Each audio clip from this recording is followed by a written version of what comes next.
పెట్టగా ఆయన ఆలకించెను. హల్లెలూయా, హల్లెలూయా. నీవు బాధలో ఉన్నప్పుడు, నీవు క్లిష్ట పరిస్థితిలో ఉన్నప్పుడు నిన్ను చూసి అసహించుకునే వారు ఉంటారు. హల్లెలూయా, హల్లెలూయా. అవునా కాదా?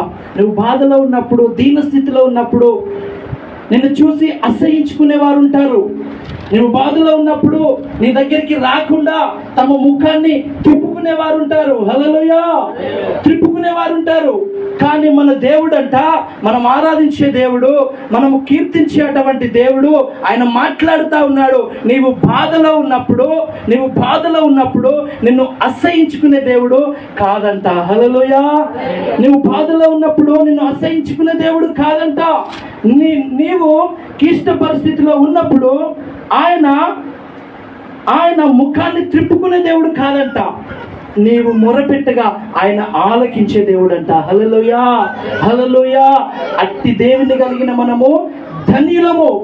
నా జీవితంలో దేవుని ద్వారా నేను పొందుకున్న అద్భుతాలు, ఆదరణ ఎన్నో ఉన్నాయి. చెప్పుకోవాలంటే సమయం సరిపోదు. హల్లెలూయా. 15 సంవత్సరాల వయసుకే మా తల్లి చనిపోయింది. మా తల్లిని దేవుడు తీసుకున్నాడు. ఒక 24 ఏళ్ళకే మా తండ్రిని కూడా దేవుని తీసుకున్నాడు.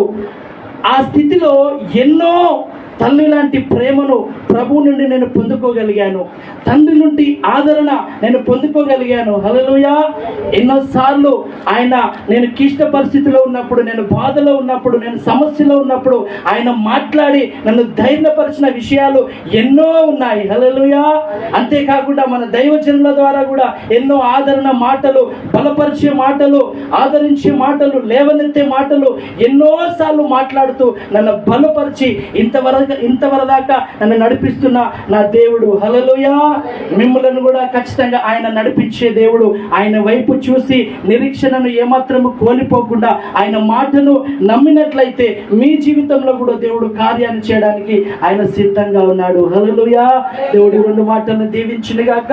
అని మనందరం మోకరిద్దాం, దేవుని వాక్యాన్ని ధ్యానం చేసుకుందాం. హల్లెలూయా, హల్లెలూయా, హల్లెలూయా. స్తోత్రం, స్తోత్రం, స్తోత్రం. హల్లెలూయా, హల్లెలూయా. ఈ దీనుని ప్రార్థనను ఆలకించువాడా, కేరూబుల మధ్య నుండి మాటలాడువాడా.